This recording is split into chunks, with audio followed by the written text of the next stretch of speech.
Welcome to the Elite Power Moves podcast, where we unlock the secrets to level up in all areas of life.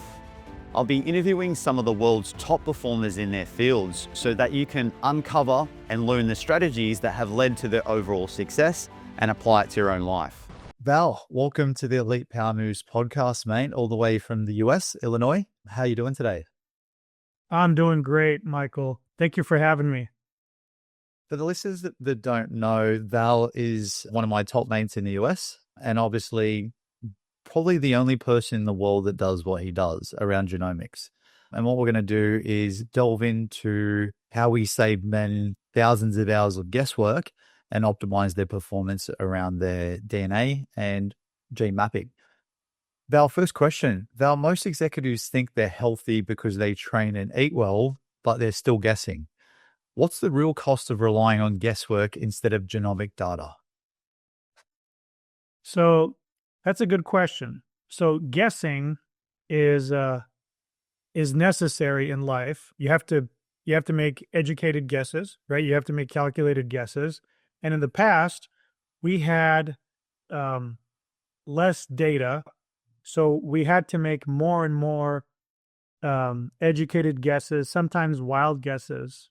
Like if you watch different documentaries and the History Channel, you'll see some pretty ridiculous ideas that we had about health, 100, 200, 500 years ago. So the further mankind evolves, the better our healthcare systems are supposed to be, at least. And we get to a point where we have to guess less. So the question is, can you get by without some high level wellness and testing and all these new technologies? Well, the short answer is you used to sort of be able to get by back before there were all these chemicals in our foods and in the environment and different types of pesticides and prescriptions of pharmaceutical drugs, some of which work, some of which don't work, some of which are completely approved and given flying colors by our governmental organizations.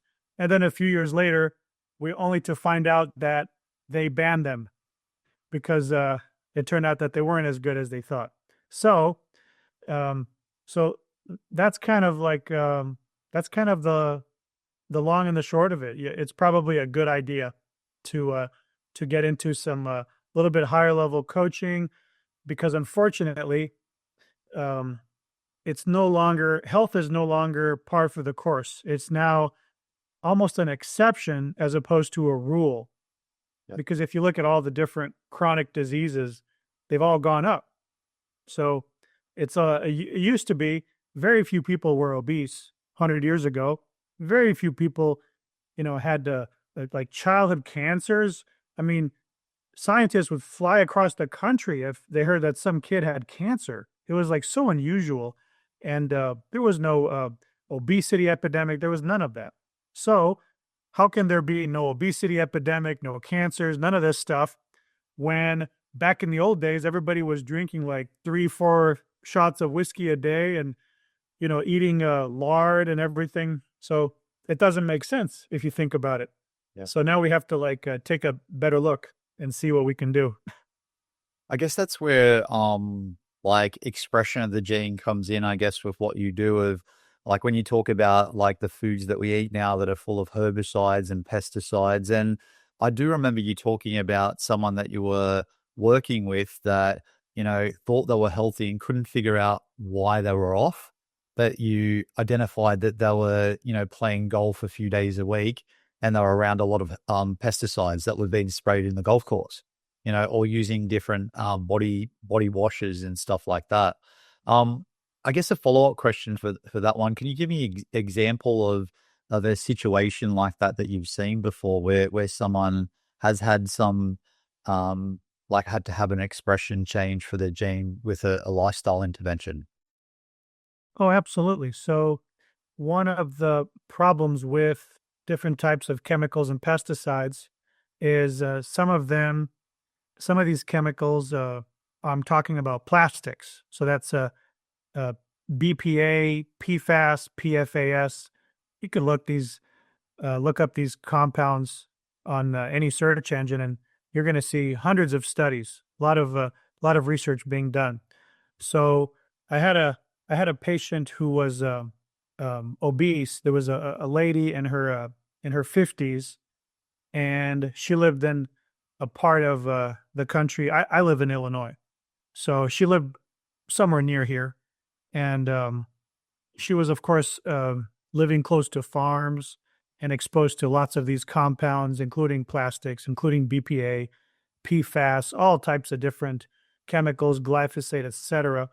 So I actually enrolled her in a pilot study that I was at the time. I was the senior director of R&D for a nutraceutical company.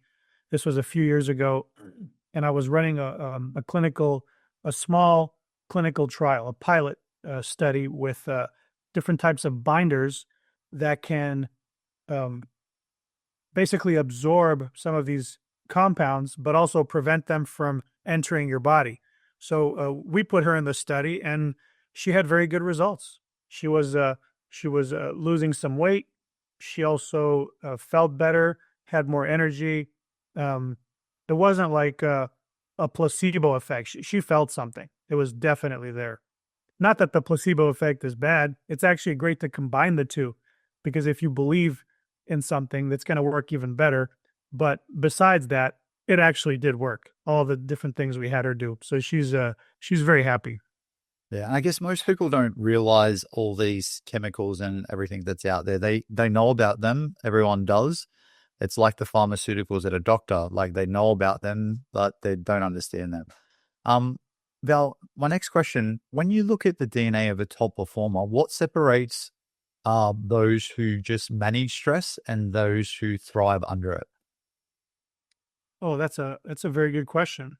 So the people who thrive on stress are usually the people who have genetically lower levels of cortisol, and they also have genetically lower levels of adrenaline. So they, if you have too much adrenaline, and then of course you push it even harder, it's going to be too much, right? So you can't have too high levels of it. Although high achievers generally do have higher levels of norepinephrine and epinephrine. There's also a matter of dopamine. Now, you would think that someone with high dopamine would be a high achiever. And in theory, that sounds correct, because dopamine gives you awareness, right? Someone with higher dopamine usually has a little bit higher IQ, a little bit better at decision making, and a little bit better at the attention span, etc. So it makes sense, right? But that's not how it works. If you have if you have high dopamine, you don't have the drive. People with a little bit lower dopamine want to get the dopamine fix. And so they get addicted to success. And if things go wrong, they get addicted to other things. Being addicted to success too much, where it interferes with your whole life, that's also an issue of low dopamine. Having alcoholism, drug addiction, nicotine addiction, food addiction, all of these are partially the result of someone being genetically a little bit lower in dopamine. So being a high performer, you can't have too little dopamine or too much. You kind of have to be in that just medium to low range, and a lot of great things happen. Yeah. I think just talking about the stress, and obviously most busy high achievers thrive off it. But they don't realize the underlying stress, the cortisol and all these other things that sort of age us faster and make us die sooner. As the working paper from the National Bureau of Economics showed that senior leaders age faster and die sooner because of the high stress, but also lifestyle habits, like they're not getting out and getting sun, or they're skipping meals. But obviously this can lead into other future health risks. But just delving into, like, obviously stress and talking about alcohol. Like I have seen obviously a lot of busy men do like to have a few whiskeys, and there's nothing wrong with having a couple of drinks. But obviously, this is more of a central nervous system suppressant, and also we're getting that dopamine hit from that. Um, have you seen any like studies like with men that do obviously anchor to alcohol to suppress their, you know, you know, pretty much suppress the central nervous system? Have you seen any links linked to L-theanine to change that? I'm just really interested in knowing your opinion on that. Oh, absolutely. That's a really good question, and that is a really good ingredient in different supplements, nutraceuticals is L-theanine. L-theanine is also there's about 50 milligrams of it in a cup of good quality green tea. So that's one of the things that I like about green tea. It has a lot of good compounds. I think the majority of people would really benefit from. But as far as uh, as far as different nutraceuticals for helping with alcoholism or helping manage alcohol, before you get even into that area, what you want to do is answer basic questions. Like, first of all, one, is alcohol good for you? Like, the question is alcohol good for me? There's some people that they feel really bad when they drink alcohol. And then when they stop drinking it, they feel great. So for those people, it's kind of a no brainer, right? If you don't feel good, then don't drink it. Yeah. For the people who um, feel good when they drink alcohol, that is where we get into very important information. So the first question I would ask a patient or client is, do you have a family history of alcoholism? So if someone has a family history, that's going to increase their risk of alcoholism. And there's also genetics that play a part. And there's two aspects of genetics that play a big part in alcohol. The first is, how good is it for you? So alcohol is not good for cancer, but drinking in moderation, um, there are some different theories on this and people disagree with one another. But my personal opinion, um, as someone in the field, is that moderate drinking, light to moderate drinking, uh, does improve cardiovascular risk factors. So if you have a family history of cancer and you have no family history of heart disease, then that kind of points in the direction of don't drink as much alcohol or don't drink it at all. Yeah. And then you have genetics. So if you have the genetics that show alcohol benefits you, but then you also have high alcoholism genetics, you probably shouldn't drink. So any of the risk factors for it, if you have alcoholism genetics, family history of alcoholism, or it's not good for you, I wouldn't drink. I would just not drink at all. Socially, I know a guy who drinks, he has one big shot of whiskey every New Year's Eve because he knows it's not good for him. And we've discussed this at length. In fact, this guy, I didn't really, I don't want to discuss his information for privacy reasons, but he has like a pretty decent sized podcast as well. And he doesn't drink except for on New Year's Eve. So the question everyone needs to know, do you have a family history? You probably already know, unless you're adopted, in which case you'd have to rely on other pieces of information. And then the second one is how much you like alcohol. The third is how good it is for you. And the fourth is, do you have a genetic risk of alcoholism? And once you have all those together, then you make a final call. Ultimately, I'm not going to make the call for you. And you, Michael, shouldn't make the call for me, right? Yeah. It should be everyone is empowered to make that call. And a lot of people don't understand this. And this is like not just for like wellness, fitness, and high level executive coaching. It's more like for everyone. Um, we like to be led sometimes, but it's important for health purposes to really reclaim our own sovereignty over our health. Instead of just relying on what the doctor says, we really should take a little bit of time and do a little bit of research. It's the same thing with a car. You go into the mechanic shop with your car, and they say, well, it needs all these things, these 7 things, and it's going to cost $3,500. So some people say, okay, sir, yeah, you're the boss. Others will say, you know what? I'm going to get a second opinion, or maybe I'll do half of the work myself in my garage. So it's just a continued evolution in humanity for people to be aware of their own bodies and health, and then make better informed decisions of their health instead of relying on doctors as much as we do. Yeah, and that's a good point because everything that we do as coaches is behavioral changes. And to make those behavior changes, someone has to be emotionally tapped into doing that. Like if someone is drinking 25 scotches a week and they know it's not good for them, because obviously drinking lowers your testosterone levels as a man, it affects your sleep. And there's other, key hormones that go out because of that. Like you're not having the human growth hormone. You're not getting the testosterone boost that you should have at night when you're sleeping, or it affects neuroplasticity. And obviously that's then going to affect the next day. So obviously sometimes alcohol can be, I find that it's the mask of like, I'm using this because it's making me feel good, but most people like do have that generational data. And that's what I love about EPM. I wanted to ask you, I guess, a follow-up question, because we're sort of taking this podcast wherever it goes. As a man, like I have high inflammation gene, obviously high satiated gene. How empowering would it be for a man to have data that he can have conversations with his son with, that they could have then conversations with their son from doing obviously functional genomics and gene mapping? So your question is, how important is it to be able to have conversations with your sons and daughters regarding this stuff?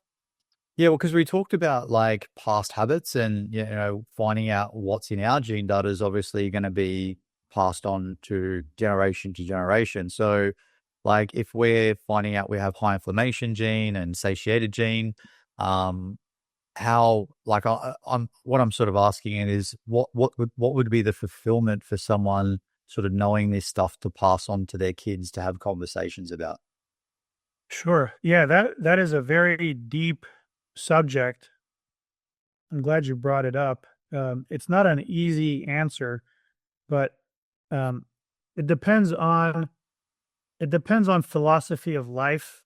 Um, there's two types of things that you can do in this world: things that help you, and then things that help others. So what I like to do, I don't want to be 51% helping others, because then I'll be too close to being too selfish, right? So I like to keep it a definite 60-40, service to others to service to self ratio.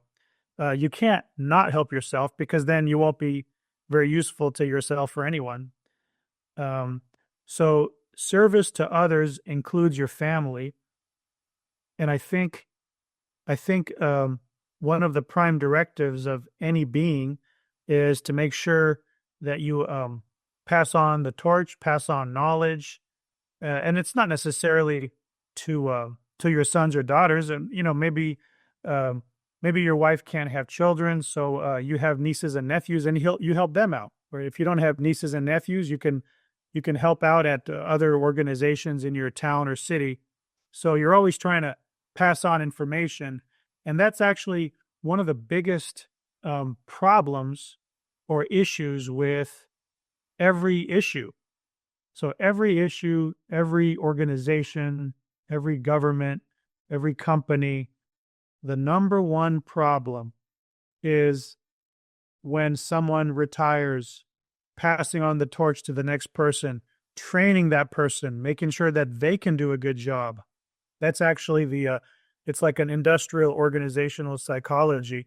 If any president or CEO has ever taken one of those courses, they'll tell them right away that is succession is a really important part. So, uh, give you an example. I'm watching this documentary on chimpanzees in Africa in the wild, and if there's an issue where older chimpanzees are killed or they're poached or something, and they don't have them to train the younger chimpanzees, the entire the entire colony has major setbacks because there's not information being passed from one generation to the other because they learn just like we do. Maybe not, they don't have the full cognition. We can get into that. Maybe they have a soul or maybe they don't, but they definitely have a little bit of, learning that's passed down from the elder chimps to the young baby chimps and even the teenagers. So in the same way, um, we suffer the fate of lack of transgenerational knowledge. So you need the grandparent and you need the great grandparent to be able to give some of that information and to help the progeny or future offspring. So I think it's not just an important topic, but it should be one of the top things on the minds of leaders of families, organizations, everything. Yeah, look, I personally just get like, my son, as you know, Zane, like he's 17 months now, and I know I have the high satiated gene. So I was like, as everyone knows, I used to be 145 kilos because I can just not get full. And I see him in the same spot now. He just eats, and he can just keep on eating. Like we'll just keep on throwing him food, but I guess for me, being a man that's going to be passing on generational health, I can start having mindful conversations about mindful eating, and asking him questions like, "Are you full?" Like it's not about scaring him. And like Jackson, my 13-year-old, playing sport, coming off the field, I know I've got the high inflammation gene. I know it's probably something that he's probably going to experience as well. And I can start having conversations about stretching, about breath work, about recovery and things that I know that are going to benefit him, that he'll also pass on as well. Val, next question. High achievers are great at building wealth, but not as great at building longevity. How does gene mapping actually extend years so they can perform at their peak? That's a that question can easily be answered in about 20 or 30 hours. So Shorter version. the short version is there are uh, there are two types of genetic testing. You can have a regular genetic test, or you can have a whole genome test. So a regular genetic test is pretty good. It's pretty advanced. It can give you lots of great information for your health, risk factors, how to lead a very nice and healthy life. However, there are rare mutations that regular genetic testing will not catch. If you think of in terms of numbers, humans have about 3 billion letters or base pairs or nucleotides, A, C, G, and T. And that's all the letters of our alphabet for our genome. And there's 3 billion of them. And out of those, a regular DNA test will catch about 700,000. And then with some fancy programming, we can guess about 150 million of them with some accuracy. But you don't get the 3 billion. So if you do whole genome testing, you can catch those extra 400 or so mutations that you normally wouldn't catch. And out of those 400 mutations, every time I run a whole genome on someone, I'm gonna I'm gonna see at least a dozen important SNPs that I otherwise wouldn't be able to reckon and to figure into a protocol. So maybe the patient shouldn't be taking high dose vitamin E, and yet now because of this rare variant, he should be taking it. Or maybe the patient should be um, really worried about cardiovascular disease. But because of this rare variant, actually, he doesn't anymore. It's not as big of a deal. He should focus more on cancer or autoimmune or Alzheimer's. So it's really important for telling you where to look. And I recommend whole genome for anyone who can afford it.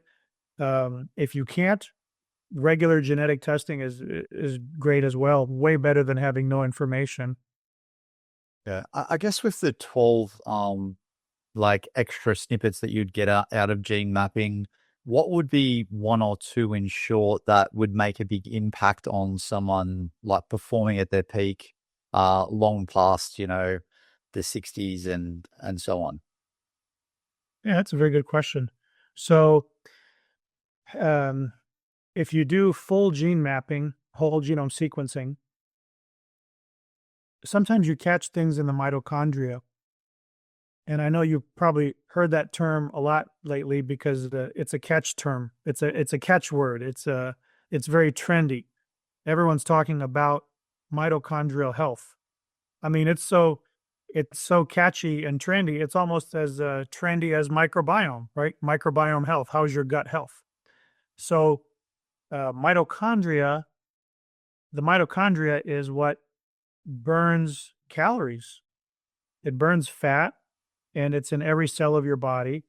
And if you have a poor mitochondrial function, that increases the risk of many things: heart disease, cancer, inflammation, Alzheimer's, all sorts of problems have a mitochondrial component. Usually it's moderately important. Occasionally it's really important. Like it's one of the top one or two things you can do to improve health or to improve that disease. So um, I would say being able to figure out what part of the mitochondria or what aspect or what pathways is it burning carbs? Is it burning fat? Are you having problems with long chain fats or short chain fats? Are you having problems genetically more with saturated fats or with fried foods? Where is the problem? So once you figure out where the problem is, and you can use your lab values, some high level testing, including genetic testing, to figure this out, it becomes a lot easier to diagnose, to see how you can improve your overall health. I guess that's what we're doing at EPM. It's precision. It's like there's no guesswork. I guess that follows into my next question as well. Val, we talk a lot about personal systems at EPM because obviously what we try and do in EPM, or what not what we do is we actually build a blueprint for someone's system for their life. So they don't have to guess of what they need to eat and what they need to do. But how does someone's genetic profile actually change their nutrition, training, and recovery protocols? So the genetic profile is a big factor. We have a ranking system for recovery. So if you score very high on the risk for recovery, you probably should not do consecutive heavy workouts. You should wait 2, even 3 days before another heavy workout. If you have like a significant exercise program, or for competitive athletes, that's a big one. And also knowing where you excel. So this is something that's predictive as well. So like let's say you have a lot of power and speed genetics, but you don't have a lot of endurance genetics. And let's say you have a son, and your son's 12 years old and wants to get into cross country and um, 10K races, and you run his genomics, and it says a very low, VO2 max and very low endurance abilities, but very high strength and very high power speed. So at that point, maybe you have a discussion with your son and say, "Hey, you could totally do long distance running if you like it. It's great for you. It's fine. But if you want to be competitive at it, just know that there may be other sports that are more suited to you just because of your genetics." Yeah. And that's something that people like to hear. That they go, "Oh, you know what, I like that because," and then the son might say, "Well, you know what, Dad, I never really liked the 10K. I was just doing it because you did it when you were younger. I just like to run just like the little bit shorter races, maybe like 800 meters instead." And so you have discussions like that. And it also helps for fine tuning information. So um, I have a client who is ranked in the top 5 in his division in boxing in the world. So he had a fight a few months ago, and this fighter in particular has very strong power genetics. And so the question is, um, should he train on power and speed because it's his strength, or should he train on endurance so he can catch up? And the answer to that question is it depends on the other fighter.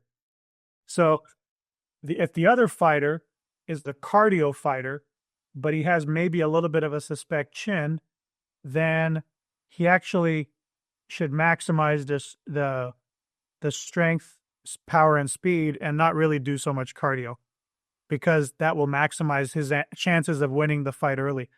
But if the other person um, has a very strong chin, then he actually should not do what he's the best at, because they'll think that he will, because that's what he does in every fight.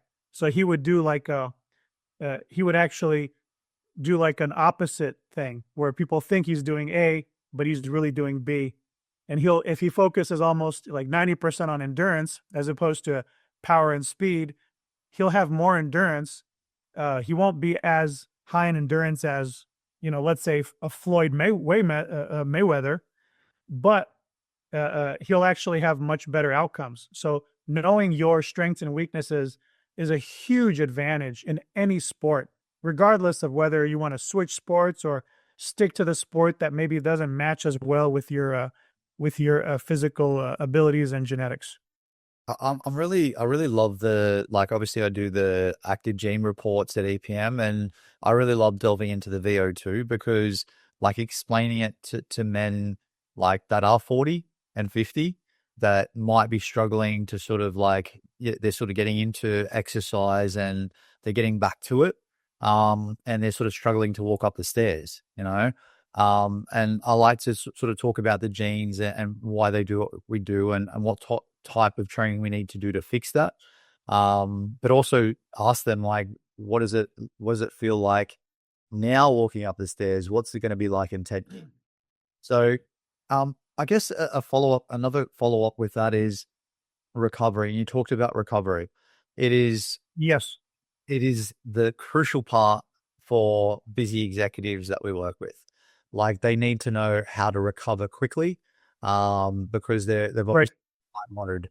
So how important is it for recovery for a busy executive, like, to be able to recover quickly and get back on track? Oh, sure, sure.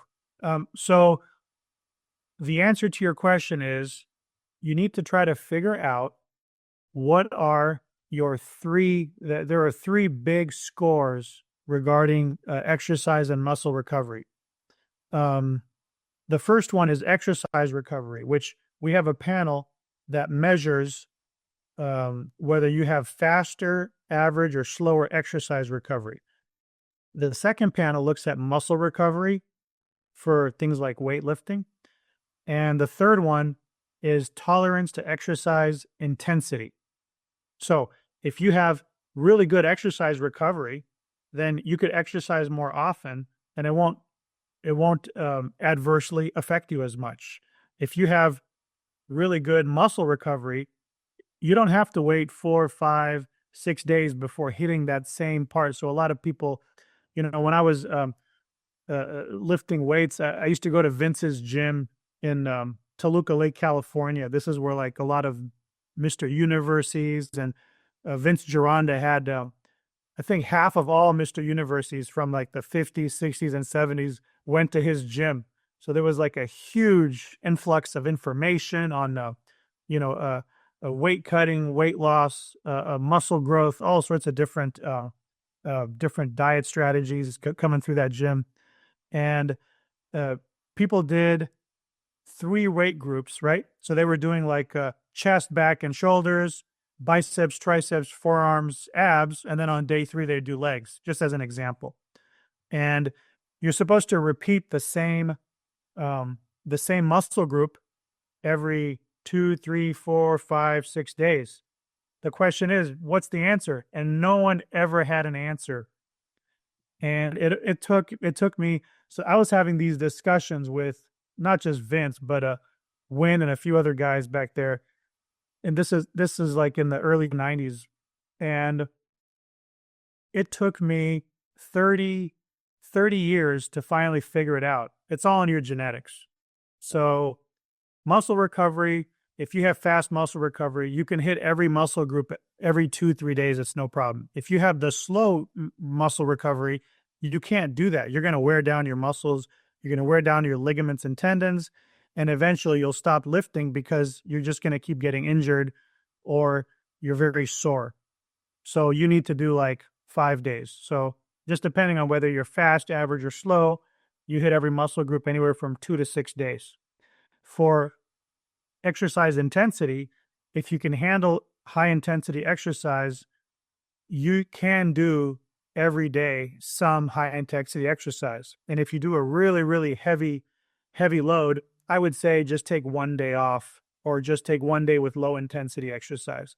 But if you have the low exercise intensity genetic predisposition, you're going to need at least 2 days in between. So even if you're a competitive athlete, you still need that, or else you won't be able to perform at your peak. So you would have to do a heavy exercise day on Monday. You'd have to wait till Thursday to do a really heavy exercise day again. It's just going to be like 2 or 3 days a week and nothing more. I just find the active gene report fascinating, and we're probably delving into this a little bit more than I thought we would, but it pretty much tells you exactly what days, when you should train, what type of exercise, your rep range. Obviously, high load, if you got high inflammation gene, high load is probably not the best, like more endurance stuff, but it also gives you that data for, the VO2 capacity and the VO2 markers that are off. And I guess like most of the guys that we do work with at EPM are 35 to 70. And as you know, like you've got to take the age into account as well, like the aging body. So having like, just in my experience, the average is, we're looking at like 3 days of resistance training. Some could be 2, depending on their gene data. And those guys that are on 2 could be a full body session, so they're still sort of doing what the guy does in 4 days in 2. They're still hitting their muscle group, but they're having that time to recover. I guess a follow-up question for this one, and my next one, really, I wanted to go into a bit of blood work as well, paired with genomics and gene testing. So I guess my question for this one, in short, what's the benefits of looking at like advanced DNA, functional genomics, gene mapping paired with blood work when it equals nutrition? Like, how is this going to help someone with their nutrition? So besides genomics, there are several other things that can very much impact your health, your resistance to disease, ability to perform. Because for people who are high level executives, if you have a bad day, it really affects people. It can affect your whole company. It can affect not just your family, but your work, other business partners, associates. So you sort of can't afford to have a bad day too often. And knowing your genetics, especially your mental health genetics, I would say that's probably even more important than some of the others. And when you get into mental health, it's really important to do blood testing. It's important to do urine testing, and it's important to do stool testing, poop testing. The blood testing will give a smart practitioner very good information on what's going on in the blood, not just with cholesterol, but a little bit more advanced blood chemistries like ApoA1, ApoB, looking at different types of whether you have large or small particle sizes for your cholesterol. If you have large cholesterol particle sizes, that's actually good because then they can't get into your arteries and cause plaques. And there's this thing called lipoprotein A, LPA, very important to know if you have high levels or low. It's important to know if you have a very good omega index. If you have like fish oil type fats running through your body, omega-3s, including EPA and DHA, some people need more than others. And there's a certain ratio of those essential fats where you're going to have fewer mental health issues, fewer cardiovascular risk factors, cancer, autoimmune, inflammation, Alzheimer's, longevity, everything. Everything is really affected by um, having proper omega-3 intake and levels. So you need to test the blood for that. And for the urine, there's so many metabolites involved with breaking down adrenaline, breaking down dopamine, breaking down serotonin that can give a very smart practitioner information as to whether you don't have enough serotonin or you don't have enough adrenaline or you have too much cortisol. Like, where is the problem? And that's really a big difference between just going to your doctor. Your doctor could be the nicest guy in the world, and he could have studied allopathic medicine at Harvard Medical School or any other very good medical school, and they can be the best doctor in the world. Unless they learn functional medicine practices and these other tests where you can get some more advanced markers, they won't be able to help you as well. I So, guess with the bloods and the DNA, like in your experience, how does it help someone with their nutrition, like with nutrients, status, and obviously foods they should be eating and avoiding? mhm. Well, it can help them a lot, and it usually does. So, doing a metabolomics test or metabolomics, as some people call it, involves a simple urine test that you mail directly to a lab. And with these tests, you can measure certain vitamin deficiencies, neurotransmitter deficiencies. Neurotransmitters are these brain chemicals like dopamine, adrenaline, etc., serotonin, that are very important for overall health. So knowing whether you have high or low levels of these are a big deal. And it's not just um, serotonin and dopamine. It's adrenaline. It's also histamine. That's a really big and important uh, molecule in your brain, and also glutamate or glutamic acid. If you ever hear some people that they don't do very well with MSG, they say, "Oh, if I had this Chinese food, it had too much MSG and it made me feel horrible." Well, that's because MSG is monosodium glutamate. It has glutamate, and glutamate is a very exciting excitatory molecule. It wakes you up, kind of like histamine, kind of like dopamine, but a little bit different.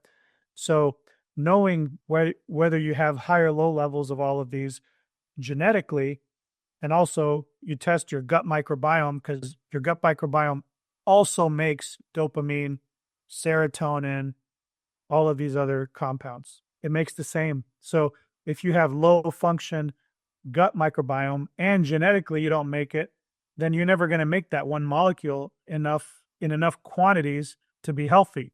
So you have to treat it from the gut and from your genetics. Yeah.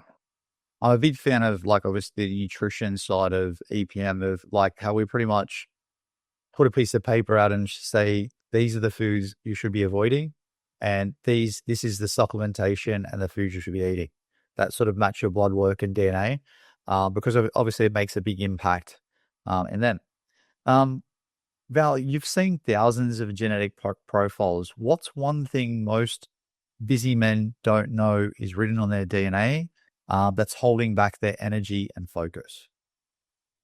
Oh, that's a very good question. So I would say one, you want to know like one big factor or genetic factor or I think um, focus is very big for high achievers, and I guess knowing like what would be holding that back. Like we did talk about mitochondria before, mhm, but what's one thing that written in someone's DNA that would be holding them back?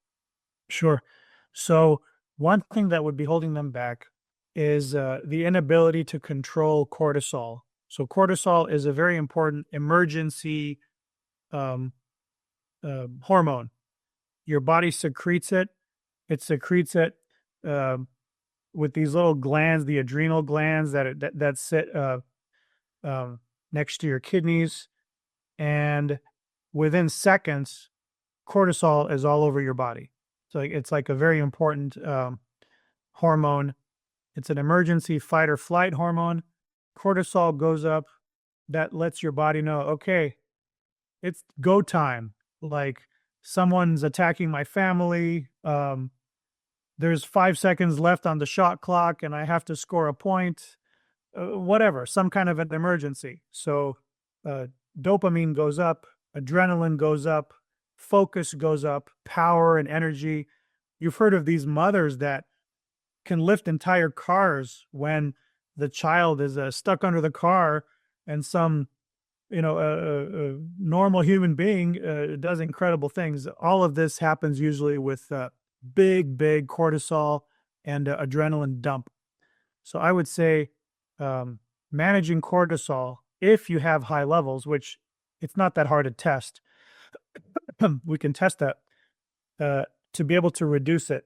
And the way that you reduce cortisol is exercise, which actually increases it, but then after the exercise, it goes down even more. Proper sleep is also a big deal. Taking this supplement called phosphatidylserine, that's a very common one. People take it to reduce cortisol levels. So I would say between all of those, that would be a very big one to improve overall health. Just make sure you don't have very high cortisol. Yep. Now, it's obviously a lot of people anchor cortisol to like not a good thing, but obviously like it is something that gives us energy. And like I personally wake up at 4 every morning. Like I want to go and party at the gym. Like I'm up at 4 o'clock on Sunday morning, like heading to the gym full of energy. I guess we could probably delve into circadian rhythm and all those clock timers and neurotransmitters, but I wanted to ask you, I guess, one more question. And I guess Val, this one's for the guys in America. Val, if you had 60 seconds to tell every CEO in America why functional genomic testing should replace traditional checkups, what would you say? I would say um, you don't want to replace, but you definitely want to add. And the reason you want to add it is because there is so much information in genomic testing that if you actually knew all of the information in there, you would be aghast that modern medicine doesn't just simply offer genomic analysis or genomic testing for everyone. It's the same as if, imagine you walk into your doctor's office and you do a panel, but they don't check your blood sugar and they don't check your cholesterol. They say, oh, don't worry about that. And you would say to yourself, hey, is this guy serious? Like, why did he not give a blood test? Why did I not get my cholesterol checked? Why didn't I get my blood sugar checked? This is not a very high quality clinic. Well, that's the same category now that genomics has entered. So any doctor who doesn't do genomic testing or doesn't believe in it, oh, I don't believe in it. Yeah, there's not that much info. Anyone like that, I automatically, I will not go to this person. I'll find someone else. Yeah. I think it's very important for people to understand that traditional doctors and checkups are linked to big pharma and the pharmaceuticals. They get commissions off their pharmaceuticals and they're not going to fix the root cause. So I guess the way I see, because I know so much about DNA and genomic testing, the way I see it is it's like having a CFO of a company without a tracking spreadsheet. Like if they don't know the data, they're in no man's land. And Exactly. that's what I say to the guys when they join EPM. I'm like, you've got 3 different types of guy. There's one that's swimming from like Illinois to Hawaii and hoping he gets there and doesn't get eaten by sharks and guessing. There is one that is in a boat without a motor and he's floating around. He's trying stuff. He's bouncing off rocks and just hoping he gets there. And then the genomics and what we're doing at EPM is like, here's the first class ticket. Here's the jet. It's your own plane. Jump on. Let's fast track you and get you there quicker. So obviously, that's why I'm such a big fan of what we do. Yep, I totally agree. And that just speaks to how much um, how much health and wellness and medicine has evolved, even in the last 10, 15 years, it's a completely different animal. Genomic testing has changed the landscape. Metabolomic testing, which is the urine testing, completely changed the landscape. It makes it so much easier to figure out what the problem is. For example, a lady came in. I ran a metabolomics test on her after we did a genomics test, and she had problems with sleeping. So the question is, do you have problems with sleeping because you need it to be darker? Because some people genetically they need the room to be very dark. Or do you have problems sleeping because you have high cortisol? What's the problem? So we ran the metabolomics test, and what do you know? They had this lady had low tryptophan levels. So this has to do with like a KT ratio. There's like a kynurenine, tryptophan, and she had very low tryptophan. And you need tryptophan to make serotonin, and you need serotonin to make melatonin. So you have your proteins, and one of the amino acids is tryptophan, serotonin, melatonin. She wasn't getting any of it. So no wonder she has sleeping problems.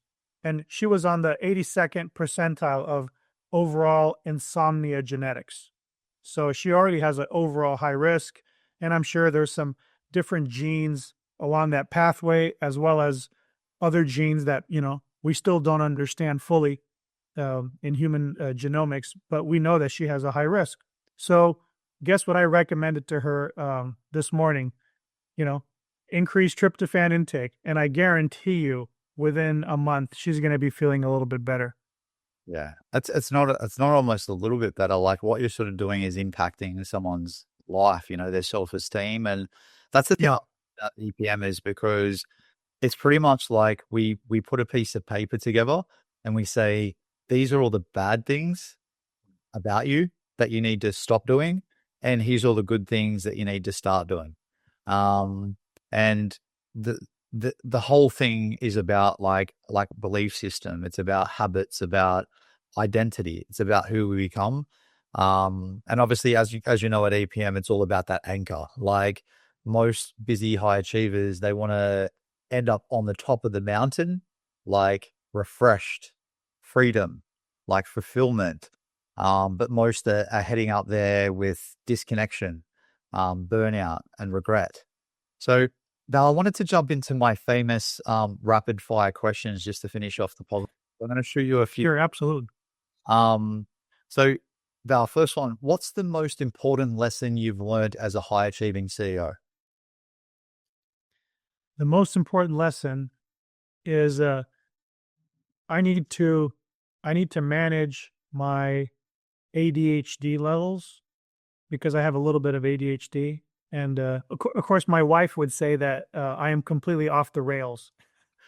And exercise in the morning really helps me focus during the day. I would say that's the number one thing for me is to get some exercise and clear my head so I can be able to carry out any types of executive function and all the tasks that's required of me.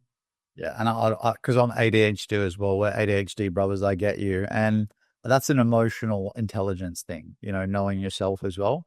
Val, what daily habit has the biggest impact on your productivity? It might be the question the same as the question one. Yeah, that really is. That's a really big one. I would say the best habit is getting a good night's sleep. Yeah, That affects me greatly. It used to affect me less. Um, Now that I'm almost 51, I definitely can feel it.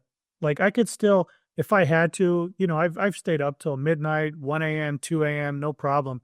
But I remember back when I was, 17, 18, 19, anytime I wanted to, I could stay up till 4 or 5 a.m. So um, it's definitely, it definitely affects you, but getting a good night's sleep, nothing beats that. It's just so important for me. And some people, it affects them differently. But yeah, I'm definitely a sleep person. If I don't get 7.5 hours, I can feel it. And if I don't get at least 6 hours, I could really feel it. it's probably one of the top things you need to do for longevity as well. Um, Yeah. I had a patient 3 years ago. This lady was an attorney, um, and she wasn't one of those high-end attorney in Washington D.C. charging $800 an hour. She was helping poor people, and she worked like in this free clinic and all this stuff. And she was so stressed out because the job is stressful because everyone is having major problems, right? Not having enough money is it's kind of a big deal. So she had a lot of stress. She hadn't had a good night's sleep in forever. I put her on a very specific protocol, and then she came at a follow-up a month later, and she's like, this month I was able to get sleep, and I don't I couldn't remember what it felt like to get sleep because I haven't gotten sleep in decades. That's what she said. She couldn't remember what it felt like. It was unusual to like feel good. it's unfortunate that most people live the whole life in pain, not realizing there's a solution. Val, if you could give your younger self one piece of advice, what would it be? What would it be besides sports betting tips like the almanac from Back to the Future? Um, I would say, that's a really good question. If I could give myself one piece of advice, oh, I know what to say. I would tell myself, don't take anything personally. That's one of the four agreements, right? Of the Four Agreements book by Don Miguel Ruiz. So that's a really important one. I think that's the most important one because if you ever care what anyone else thinks about you, you're not living like your own life. I thought you might have said actually having my functional genomics data when you were 20. Um, Oh, that would be great. Oh my gosh. If I knew then what I know now, oh my gosh.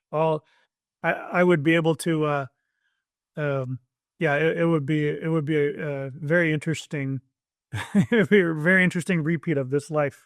as you know, most of the guys when they come in, they say, "I wish I knew this 20 years ago." Val, what's the best investment you've ever made in your business?